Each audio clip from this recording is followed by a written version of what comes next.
Hey. And Hey, Kevin Wilds, and we are just stuck. Oh, there's Josh Allen. I was like, we are just hammering home the Mac Jones. We want it. But Josh Allen, he's not in your top 10, Nick. Does that mean no Super Bowl in sight for him?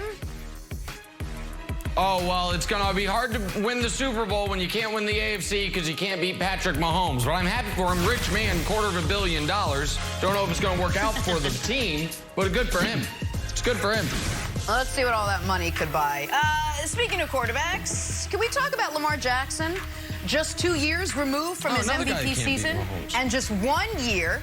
Yeah, just 1 year after his first playoff win, many wondering if Lamar can finally get the Ravens to the promised land in just his 4th season. The only thing stopping him, opposing defenses, which, as he'll tell you, still haven't figured him out yet. Take a listen. Some unnamed team officials said that this is the year that people are going to be able to figure out Lamar Jackson. Have you heard? Did you hear that, or what would your reaction be in hearing that? I'm gonna keep playing football. We gonna see, but I doubt it, dude. I doubt it. I strongly doubt it. First of all, can I just say Lamar looks jacked coming into this season. Look, we talk so much about his run game, but since 2019, look at this. Lamar, 5th in pass touchdowns and passer rating. Only Aaron Rodgers has more total touchdowns. So, Nick, what do you make of Lamar saying that he strongly doubts the league will figure him out this season? Yeah, I agree with Lamar, and I mean, Lamar's been playing football for nearly 20 years now, and no one at any level has ever figured him out. His Pop Warner highlights are unbelievable. His high school highlights are legendary. He won a Heisman Trophy in college, and he won a unanimous league MVP his first full year as a starter. So people haven't figured out Lamar Jackson ever in the past. I don't know why they would in the future. This, to me, is always a little coded language, right? When they say we're going to figure him out, what people are really saying is the way he plays quarterback is not exactly how, in your mind's eye, you think a quarterback should play, and that's not going to be sustainable. But does Lamar need to improve in certain areas? Absolutely, but that's a different discussion. But as long as Lamar is healthy and keeps this level of athleticism, which probably is not going to be the case a decade from now, but certainly will be the case this season, barring an injury, there is no reason to believe he is about to be figured out. Lamar Jackson's problem, and I joked about it with the Josh Allen commentary, but it's true, Lamar Jackson's problem is the same problem for every single quarterback in the AFC. They can't beat Mahomes, but he can beat everybody else. And so I don't think all of a sudden it's like, oh, this is the year where Lamar Jackson becomes an average quarterback. There's no step of his football life where he has been an average quarterback, Stink. Yeah, you know, you're 100% right. I mean, I think when you talk about the fact that has the league figured Lamar Jackson out? Well, yeah, they know exactly what Lamar Jackson is. But figuring him out and actually stopping that offense and stopping him are two exceptionally different things. I mean, Lamar Jackson, for me, is like in a league of absolute freak show athletes, he is the freakiest of all freaks. The guy is unstoppable. He's unbelievable. And what they've done and what John Harbaugh and that staff with you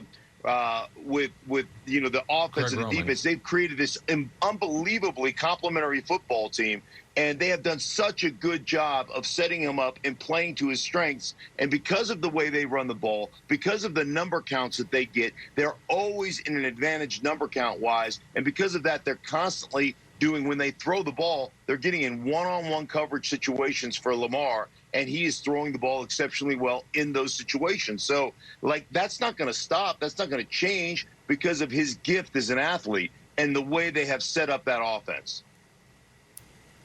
So, Stink, I'm expecting a brand new sort of high-powered Ravens offense, because there was an old adage, who was the only person to hold Michael Jordan under 20 points, and it was Dean Smith.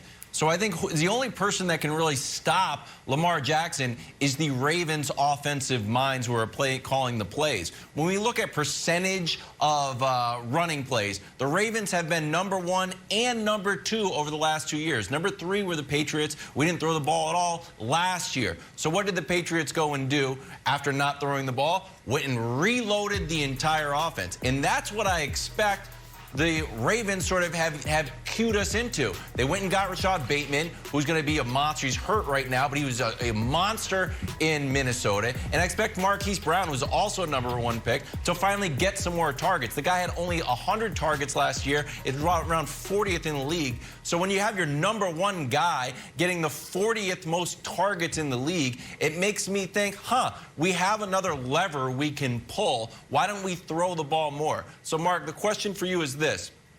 Do you expect the Ravens to say, like, hey, ain't broke, don't fix it? Lamar went 30-7 with us running the ball a little bit more.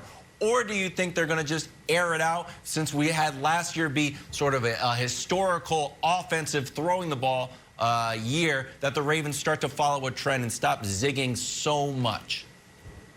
I don't expect them to change a whole lot. I think they continue the progress of Lamar Jackson. I think they continue to build into that passing game.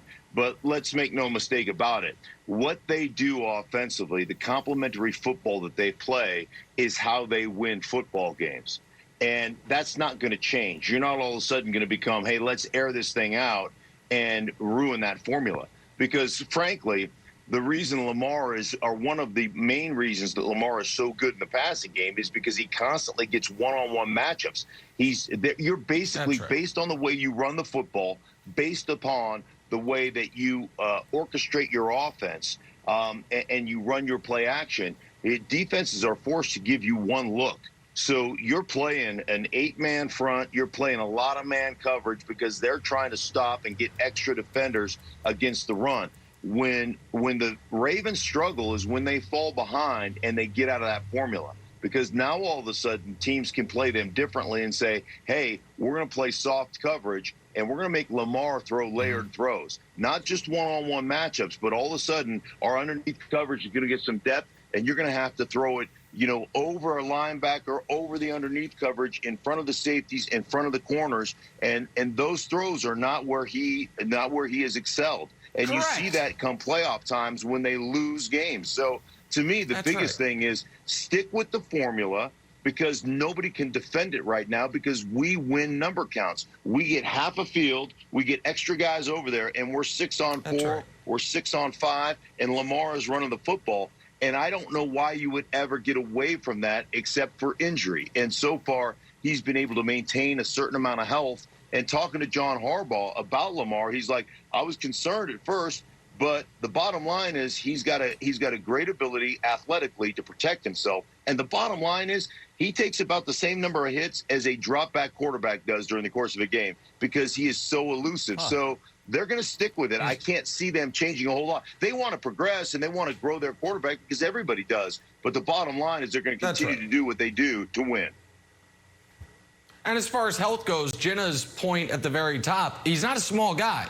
I mean, he's big, thick. Doesn't have quite, he stinks 22-inch neck, but he's got a big neck on him. Like he's got, I mean, and so he can take some of the punishment. But Lamar Jackson conversations always feel a little. Yeah, I'm a big neck size thing. I mean, it's why I'm very high on Trevor Lawrence, but they say big neck, big tie. So here's the thing. They say that. There you go. So here's the thing, though. The Lamar Jackson conversation always feels like folks leave a little bit unsaid because, and I've said this before, I'll say it again. No right-minded individual wants to be lumped in with the harshest Lamar Jackson critics. Like, here's a little Lamar Jackson Twitter challenge for you. Find the people who are reacting to this segment or other ones like it, the most negative about Lamar, click on their profile. You are 7 tweets away from a horse dewormer essay. Like, you don't want to be in that group of people. So it's like, I really want to support Lamar. And so people don't say what is also true. He needs to get better as a passer. Is he a bad passer? No. But if he were a dynamic passer, he would be the best player in the league by a mile. Because we have never seen, including our dear friend Michael Vick, a quarterback with his 1 out of a billion athleticism.